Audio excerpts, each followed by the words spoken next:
Muy buenas noches, gracias por estar con nosotros en un programa más de Voces de la Nación. Bienvenidos, hoy vamos a hablar de un tema muy interesante que está por todos lados, que es el tema de la reforma que da vida a la extinción de dominio. Es una figura, pues muchas veces se entiende poco sobre este tema, pero es importante que la sociedad lo sepa y tengo el gusto de que me acompañen dos expertos en la materia. Primero saludo a la diputada Pilar Ortega, muy buenas noches, gracias por estar con nosotros, y a Jorge Lara, nuestro amigo, que es asesor del Partido Acción Nacional y del grupo parlamentario en todos estos temas jurídicos. Y comentarles que estamos por llegar a 3 millones de personas alcanzadas a través de nuestros programas. Vamos poco a poco, pero esperamos seguir creciendo gracias a su apoyo. Y les doy la bienvenida y empecemos a hablar en materia. Yo la primera pregunta que les haría es: ¿por qué es importante que México tenga una ley de extinción de dominio? Bueno, México requiere un instrumento que sea eficaz para poder ir acotando el poder que tiene hoy la delincuencia organizada, que tiene hoy la organización criminal, que tiene hoy quienes han generado actos de corrupción. Y para vencer esa impunidad, México necesita una herramienta que efectivamente venza al crimen a través de una mecánica de mayor inteligencia que implica pues desmantelar sus estructuras financieras. Solo de esa manera podremos avanzar en un eficaz combate a la delincuencia, y decir si lo necesitamos es además una tendencia internacional. Hemos sido señalados, y mi compañero y amigo Jorge Lara ya lo señalará en su momento porque es un experto en esa materia. Hemos sido señalados como un país que no ha tenido el avance que debería tener en recuperación de activos, pero además organismos como la ONU ha venido impulsando este tipo de figuras. Incluso hay una ley modelo que muchos países de la América Latina han tomado para efecto de que esta figura pueda funcionar de la mejor manera. Entonces sí es necesario tener esas herramientas para combatir impunidad, para combatir el crimen, para combatir violencia, para combatir corrupción, y pues el tema es los cómo, ¿no? Y bueno, pues estamos justamente en este proceso en donde ya se dio una reforma y pues todavía falta la última parte, que es la publicación. Okay. Jorge, tu explicación, digamos, de por qué es importante esta ley. Como todos sabemos, diputado Felipe, amigos, el crimen organizado es una plaga que nos ha afectado desde hace muchos años y hoy nos tiene en una circunstancia de emergencia a nuestro país, pero también ha estado en varios países. Hoy las tasas de homicidio en México es de 29 homicidios por cada 100,000 habitantes. Este es un registro extraordinario, es un récord histórico muy triste, muy lamentable. Y la gran mayoría, si no es que casi la totalidad de estos homicidios dolosos, son generados por la violencia del crimen organizado. Y el principal motor del crimen organizado es el dinero. Claro. Son las ganancias impresionantes que tiene el crimen organizado, que se ubica en nuestro país, pero que no solamente está en nuestro país, son ramas del crimen organizado transnacional. Hace poco, en una conferencia en la que coincidimos con el doctor Santiago Nieto, titular de la Unidad de Inteligencia Financiera, decía que en México se podrían estar lavando entre 15 y 50 mil millones de dólares. Es decir, esas son las cantidades que mueve el crimen organizado en México. Ese tamaño es el negocio. Y México, las autoridades de México no le están quitando casi nada. Y de ahí deriva la violencia, ¿no? De ahí deriva la violencia, deriva el empoderamiento, deriva que compren armas, que tengan incluso más capacidad de fuego que nuestras propias autoridades, y deriva también una parte importante de la corrupción. Siguiendo con esta parte didáctica, digamos, de lo que estamos hablando, puesto que son temas complejos para comprender para un ciudadano común y corriente como yo, ¿qué va a pasar cuando entre en vigor? Detienen a un delincuente, ¿y qué va a pasar? Sí, si me permites, digamos, la extinción de dominio lo que implica es la posibilidad de que se retiren los bienes del circuito ilícito, ¿sí? Del circuito ilícito, y no de cualquier delito. Estamos hablando de delitos del crimen organizado. Secuestro, narcotráfico, trata de personas, robo de hidrocarburos, Desde luego también la Extorsión, ONU, a propósito extorsión, derecho de piso, y la ONU a propósito de la Convención de Mérida contra la corrupción también ha incluido este tema. Porque hay varias formas, varios instrumentos para tener esta finalidad. Uno de ellos es el decomiso, otro de ellos es el abandono. Lo recordamos todos, el abandono en el caso del chino Shen Liyegong, en donde esos 207 millones de dólares se aseguran, el particular no acude por ellos y entonces pues ya se genera un abandono.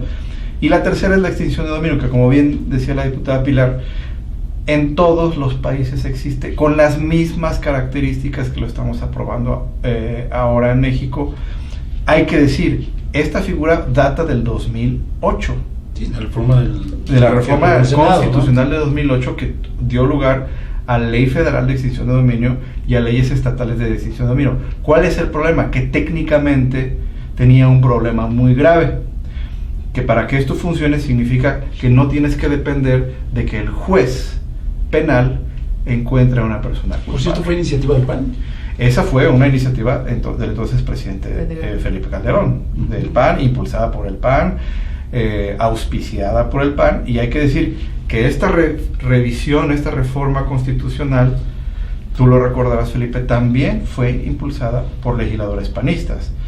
La diputada entonces era senadora, hizo muchos trabajos a este respecto, y esta reforma se hizo por diputados del PAN. Es decir, el PAN le apuesta... Hay una congruencia en eso. El PAN le apuesta al orden, el PAN le apuesta al combate a la impunidad. Esta figura, por más incomprendida que sea, es muy sencilla de entender cuando se explica. Y me parece que hay voces que podrían aportar más al debate un poco si se entendiera la un poquito más. Yo creo que ahorita podemos platicar de esos temas. Sí, diputada. No, solamente complementar, totalmente de acuerdo con Jorge, que la verdad, además, yo quiero hacer un reconocimiento expreso a la capacidad que Jorge Lara tiene. Yo siempre he venido señalando que es uno de los expertos en México que más conocen del tema, y la verdad es un orgullo tenerlo como asesor del Partido Acción Nacional.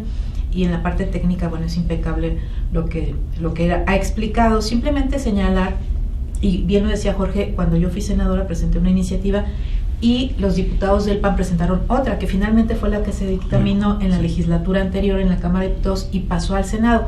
Una ley que técnicamente, y eso también hay que decirlo, era muy superior a lo que hoy se aprobó. Sin embargo, bueno, en el debate que se dio en el Senado, bueno, lo que se trató de buscar fueron los elementos lo que se acercaran más al modelo al modelo que está funcionando en el mundo, que está operando en el mundo y que está operando en países democráticos, en donde hay estos elementos de la defensa de los derechos humanos. O sea, sí hay un avance en el contexto internacional. En términos generales lo hay, y lo hay gracias, y yo creo que es importante decirlo, gracias al PAN, porque hay de lo que originalmente fue el dictamen que se analizó en el Senado a lo que finalmente quedó, hubo una gran diferencia, y fue gracias justamente a que los senadores de Acción Nacional metieron en el debate muchísimos temas que eran importantes. Pero creo que sí, en términos generales sí, y lo señalamos, hubo reservas, hubo temas con los que no estuvimos de acuerdo, y así lo señalamos en tribuna. ¿Cómo votó el PAN? El PAN vota en las dos cámaras a favor en lo general, pero presenta reservas que tanto en el Senado como en la Cámara de Diputados eran importantes, pues para mejorar la ley, para darle mayor eficacia. Una de las cosas que se ha cuestionado, que yo he escuchado en redes sociales, en declaraciones de ciertos actores, de organizaciones de la sociedad civil, empresariales, hablan sobre el tema de la presunción de inocencia, que esta ley no la va a garantizar. ¿Cómo quedó? ¿Cómo poder responder a esto? Sí, es muy importante lo que la diputada Pilar ha dicho a propósito de los derechos humanos. Curiosamente, esta figura está alojada en todo el impulso del neoconstitucionalismo y del respeto a los derechos humanos. Esta figura compagina con todas las convenciones de derechos humanos. Para Europa, que sabemos que Europa tiene la vanguardia en derechos humanos, tiene incluso figuras análogas a la extinción de dominio que le llaman decomiso ampliado, en donde dan perfecta cobertura a lo que estamos diciendo, porque es de sentido común. El crimen no puede pretender quedarse con los bienes derivados de su actividad o que se utilicen para cometer su actividad criminal. Es sentido común. Ahora, los detalles, presunción de inocencia. Aquí empieza la importancia de tener un debate técnico. Si hay una reforma en materia de salud, pues yo que soy abogado, ¿verdad?, y que a duras penas sepa lo que es una aspirina, pues no me voy a poner a discutir sobre los méritos de una reforma de salud si no me informo antes. La extinción de dominio, y yo he revisado una jurisprudencia de la Corte del Tribunal Europeo de Derechos Humanos, no habla de presunción de inocencia, porque no estamos enjuiciando a una persona, no queremos encontrarla culpable, no queremos someterla a un castigo corporal, no queremos generarle una sentencia condenatoria. Para eso está el proceso penal, y eso fue lo que dentro de todas las críticas, eso fue lo que justamente sí se adelantó en este último paquete de reformas, que ya se separa la extinción del proceso penal, que eso nos estorbaba mucho. Uno de los mayores expertos que vino a México hace poco, auspiciado por la diputada Gilmar Santander, un fiscal de Colombia, decía: es que en México no, aunque tengan una ley de extinción de dominio, no es extinción de dominio, porque todavía seguía dependiendo del proceso penal. Y eso en ninguna parte del mundo funciona. Entonces vamos a poner orden. Es una invitación cordial para centrar el debate. No hablemos de presunción de inocencia, hablemos de presunción de buena fe, hablemos de mérito y de causas para poder retirar el bien. Y eso está, a pesar de que es una ley que yo concuerdo con la diputada, que pudo haber quedado mejor. Es más, yo digo, las iniciativas del PAN eran mejores, más claras, más correctas, más concisas, técnicamente creo que impecables, pero bueno, también sabemos que los senadores de Morena pues a veces no escuchan o no son tan sensibles a las posturas de la oposición. Ese es un tema político, pero sí, en este punto en particular sí se avanzó. Hay presunción de buena fe, hay control en sede ministerial, hay control judicial, hay control parlamentario. La extinción de dominio no va a proceder sino hasta que haya una sentencia firme, y todos sabemos que sentencia firme significa sentencia, apelación, amparo y todos los derechos de ofrecer prueba y respetar el artículo 14 constitucional, garantía de audiencia, debido proceso, incidentes, etcétera, etcétera, incluso control judicial de los aseguramientos y de los actos prejudiciales. De estas reservas que presentó Acción Nacional, ¿ustedes creen que haya algunos aspectos que se puedan todavía llevar a la Corte con alguna acción de inconstitucionalidad o no es procedente? Bueno, hay dos temas que siempre fueron preocupación del PAN. ¿Cuáles serían esos dos temas? Entiendo yo que también en el Senado y en la Cámara de Diputados fueron muy, muy importantes. Bueno, entre muchos otros que presentamos las reservas, dos en particular, no sé si tú coincidas conmigo. Uno es el tema del destino final de los bienes, y también por la experiencia internacional, pues el tema de que una vez que se recuperan estos bienes para el Estado, creo que es importantísimo que la ley clarifique bien a dónde va ese recurso, y ese recurso tiene que tener una prioridad de mejorar las instituciones de seguridad y la procuración de justicia y la reparación del daño a la víctima, y que efectivamente si se están recuperando esos bienes, bueno, que sirvan justamente para aliviar estos males que hoy tiene nuestra sociedad, y más en un contexto en donde estamos viendo, bueno, pues que nuestras instituciones de seguridad y procuración de justicia pues están muy endebles muchas veces justamente por falta de los recursos. Pero tiene que haber mucha claridad, y obviamente que no se destinen que estos bienes no tengan un uso electoral o político. Y bueno, ese fue un tema de debate, es un tema en donde Acción Nacional hizo varias reservas para clarificar, para que no sea un tema del gabinete social del presidente de la República, para que no tenga un uso político, y que pues eso sí supone un riesgo, y creo que esto puede sí ameritar también ir a impugnar esta parte. Y la segunda es el tema de una figura que ha causado polémica, que aunque la figura también está establecida en la ley modelo D1, que es la figura de la venta anticipada, la preocupación que existe es la disposición anticipada de los recursos, es decir, solamente excepcionalmente podría hacerse una venta anticipada, pues en los casos que la ley expresamente señala. Nosotros inclusive proponemos que se reduzcan incluso las excepciones, pero que no haya una disposición de los recursos como quiere o como está establecido en la ley, para efecto también de salvaguardar los derechos de terceros o los derechos de una persona que pudiera salir a final de cuentas o sea, inocente, ¿no? Sí hay forma todavía de corregir algunas cosas. Yo creo que sí, que hay posibilidades jurídicas para en estas preocupaciones que subsisten. Yo no sé si Jorge comparte esto conmigo y ya lo aclarará, pero creo que sí puede haber un camino judicial para efecto de que de corregir aún más. De corregir aún más. Y yo diría todavía ir más allá de lo que podamos lograr, se pueda lograr en la Corte. Tenemos que reencauzar esa reforma constitucional para que la ley funcione bien, para que haya una congruencia entre Constitución y ley. Ya.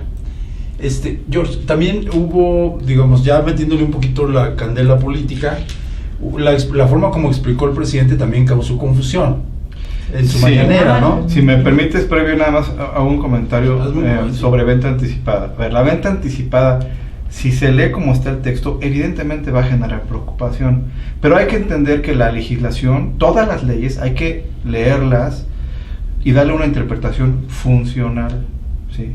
Esta ley de extinción de dominio, la gente tiene que estar muy tranquila. Es una ley de la misma categoría de la ley de delincuencia organizada. No es una ley que tenga dedicatoria al común de las personas. Es una ley que tiene una finalidad extraordinaria. Es una ley que tiene que hacerse también con mucho cuidado y por eso se le metieron controles parlamentarios. Hay que tener un poquito de serenidad porque solo así se puede entender.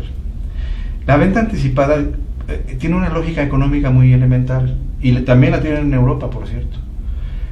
Si un ministerio público asegura, por ejemplo, vamos a poner que ejercen extinción de dominio o un aseguramiento sobre un servidor de cómputo muy caro, de varios millones de pesos o dólares, en donde esté alojado contenido de pornografía infantil. Vamos a poner que ya hacen el aseguramiento y el fijamiento de ese material para los efectos de prueba en el proceso penal. Ese servidor, si no se utiliza, si no se usa, se va a depreciar en 2 semanas. Y la venta anticipada tiene la lógica económica de que los bienes no se deprecien y se pueda el Estado favorecer económicamente de ello para los fines que está. Tampoco se confiscan, como dijiste. No es confiscación, la Constitución está prohibida la confiscación. La confiscación es un idioma revolucionario, así lo dijo el presidente. ¿Verdad que le metió un poco de ruido? El presidente tiene, yo creo que pegado ahí un par de bulos, porque utiliza mucha semántica de principios del siglo pasado. O sea, esto de la confiscación, vamos, ni mi abuelo hablaba de confiscación, ¿verdad? Y sí, por supuesto, su explicación cuando él habló de extinción de dominio fue terrorífica. Sí, porque la gente se asustó, o sea, su explicación, si eso fuera cierto, entonces nosotros no lo hubiéramos. Por supuesto que no, pero además habla del desconocimiento, porque para empezar, y lo digo con respeto, no es abogado, no tiene otra profesión, pero no tiene conocimiento técnico de esta materia. Insisto, ojalá que para esto el gobierno, y ya no el gobierno, la fiscalía, pues sí habilite un vocero que salga a hablar con mesura y con tranquilidad de lo que esto significa, porque yo creo que los empresarios y los columnistas como Sergio Sarmiento, algunos autores como Luis Pasos, Jaime Sánchez Uzarre y otros que han escrito al respecto tienen razón en la preocupación de lo que esto pueda significarse. Y si esto se alimenta de lo que dijo el presidente, pues peor tantito. Pero eso no puede significar que el PAN no reivindique su apuesta al orden, su apuesta al bueno, lo que veíamos ahorita, hay congruencia, ¿no? O sea, si el PAN ha sido el impulsor de esta reforma, no me imagino que hubiera votado en contra, ¿no? A menos de que hubiese salido que hubiera una reforma totalmente inaceptable. Pero sí se ponderó, ¿no? Sí se ponderó. Y además, los panistas lo sabemos, siempre existe el dilema en el PAN de avanzar, de una legislación gradual. Se avanzó mucho. Yo sí creo que la agenda de pendientes en esta materia es importante, ya lo señaló la diputada, reforma de revisión constitucional y por consecuencia la ley, que por cierto, en esta ley hay un transitorio que dice, se revisará en el primer año, es más, durante el primer año, por parte de los legisladores, para hacerle las adecuaciones correspondientes. ¿Qué es lo que queda pendiente, diputada? ¿En qué sentido? En términos del legislativo, nos decía que falta que se publique. Falta que se publique, de hecho todavía no está publicada. Y una vez que se publique ya entra en vigor. Una vez que se publique entra en vigor, hay algunos plazos que se establecieron, por ejemplo un plazo para la capacitación. Esta ley va a necesitar un buen tiempo para poderse echar a andar, como todas, para madurarla, porque inclusive se requieren, y fue una de las cosas que también apuntamos, recursos para la implementación, para generar no solamente jueces especializados en extinción de dominio, sino también fiscales especializados en extinción de dominio. No es tan sencillo, es una ley compleja. Entonces también este proceso me imagino que va a tener algún tiempo, pero bien lo dice Jorge, es importante estarle dando seguimiento, porque a partir de la publicación nosotros tenemos un año para verificar cómo va el avance de la ley y qué ajustes se le tienen que hacer, y creo que esto fue una buena salida para efecto de que haya un control parlamentario y que estemos como legisladores pues muy pendientes de la evolución que tiene tanto en la Fiscalía General como en las fiscalías locales. Si me permites, Felipe. Sí, Jorge. Para llevarlo al lenguaje ya no hay una preocupación que seguramente la diputada, a mí nos preguntan todos los días. Si mi tía tiene un departamento y por error se lo renta a unos narcotraficantes o a unos secuestradores, mi tía va a perder su departamento. La respuesta categórica es no. ¿Por qué? Porque el contrato de arrendamiento implica para el propietario del inmueble la imposibilidad de saber qué está pasando de la puerta para adentro. ¿Por qué? Porque se cede la posesión. No está obligada a saber. No está obligada. Y es imposible. ¿Quién está rentando, no? Es imposible que se sepa. Bueno, esa expresión está en la ley. La imposibilidad de que se sepa para qué están utilizando el inmueble. No está protegido. Entonces, está protegido. Y es solo uno de los casos. de los tantos casos de salvaguarda de los derechos de los terceros de buena fe.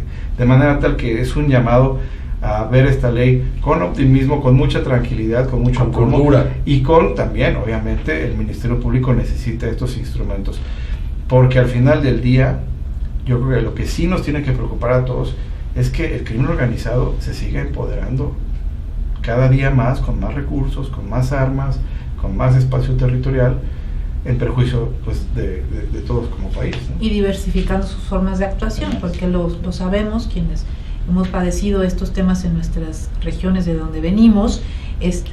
No solamente es el tema del narcotráfico, hay muchísimas otras cosas que se están alimentando por parte de estas bandas. Las tortillerías en Celaya, ¿no? Sí.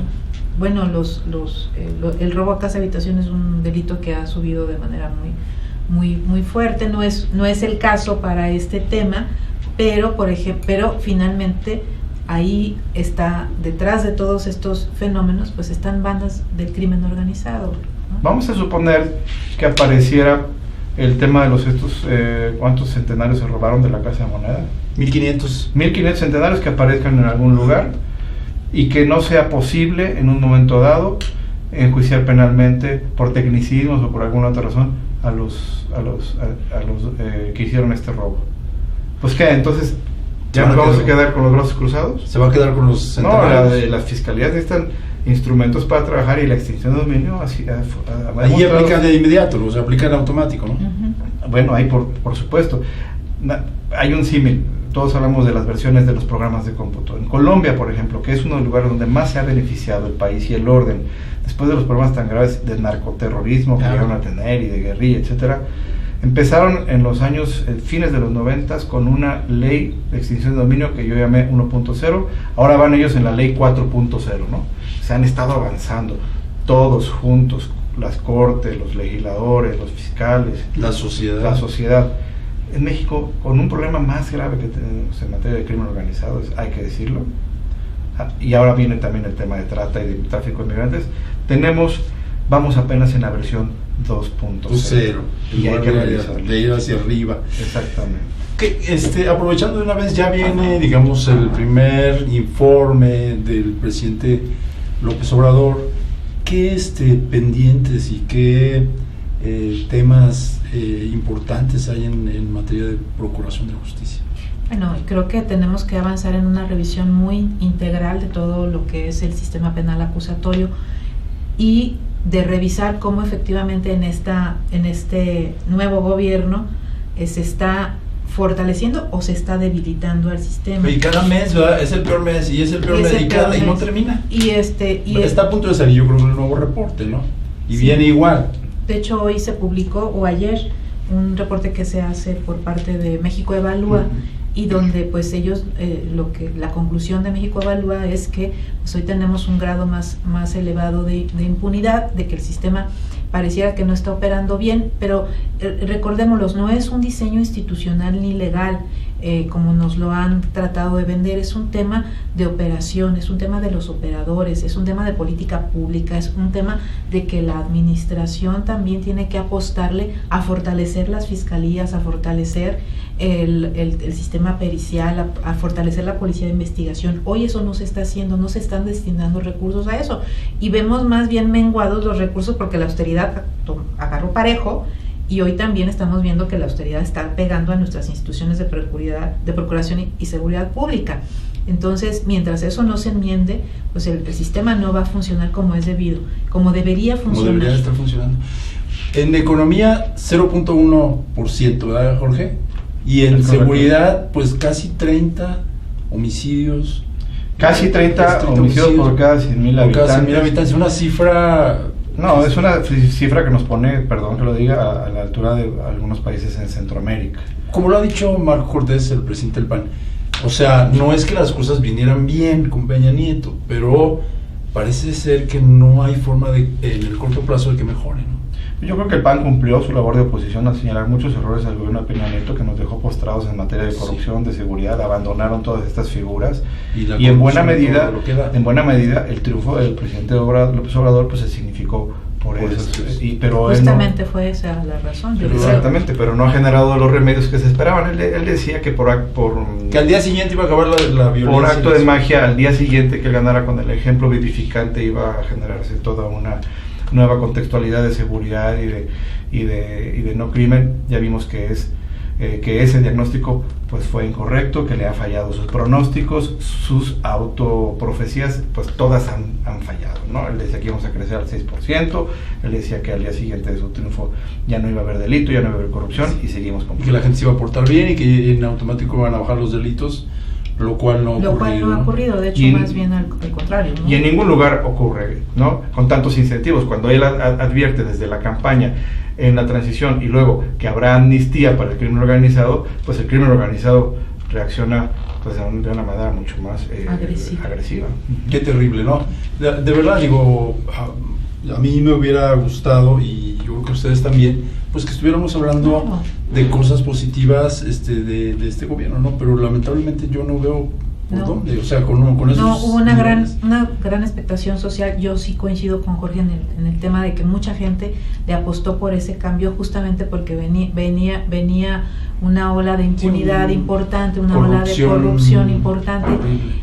Y además la inseguridad decíamos que fue 2017 el año más violento. Bueno, pues yo creo que ya lo dejamos atrás a 2017. Sí. Ahora estamos peor, y el gobierno anterior abandonó, por ejemplo, a los estados, quitándoles la fuerza de la fuerza federal, y otra vez, exactamente. Entonces estamos con ese problema. Está entregando el gobierno federal malas cuentas en materia de seguridad y en muchas otras cuentas. Veamos lo que está pasando en economía. Y pues bueno, estamos ya por terminar. Sus redes sociales, diputada, para que yo sé que son temas muy complicados, digo, nos dimos el tiempo de tratar de explicarlo, pero yo creo que hay gente que todavía tendrá dudas. ¿A dónde le pueden escribir? ¿A ustedes, sus redes sociales? Facebook, Pilar Ortega Oficial, y Twitter, @Pilar Ortega. George. Con mucho gusto. Que tiene muchos seguidores, Jorge, y además te siguen con mucho interés y generas debate en tus redes. Pues es que porque estás informado. Hay que divulgar un poco estas cosas, ¿no? Sí. Tus redes sociales. Mira, mi Facebook, Jorge Alberto Lara Rivera, que es como mi nombre completo, de pila. Completo de pila. Y en el Twitter es @Jorge Lara 1. Perfecto. Y yo lo sigo y por eso estoy pendiente de estos debates. Y bueno, un poco, ya para terminar, quisiera dar una respuesta a lo de ayer de Jaime Sánchez Uzarrey, que dijo requiem por el PAN. ¿Te acuerdas que lo publicó a propósito de la ley de extinción de dominio, porque el PAN votó a favor, ¿no? Yo quisiera nada más comentar algo que una frase de Carlos Castillo Peraza en su momento dijo: he escuchado tantas veces el epitafio del Partido de Acción Nacional que empiezo a creer que es inmortal. Esperemos, ¿no? El PAN es, nuestro lema como partido es por una patria ordenada y generosa. La extinción de dominio tiene una filosofía de orden 100% que nos surge como país. Bien, sí. Pues muchas gracias. Gracias, Jorge, muchas gracias. Nos vemos la siguiente semana, miércoles, aquí en Voces de la Nación. Muchas gracias.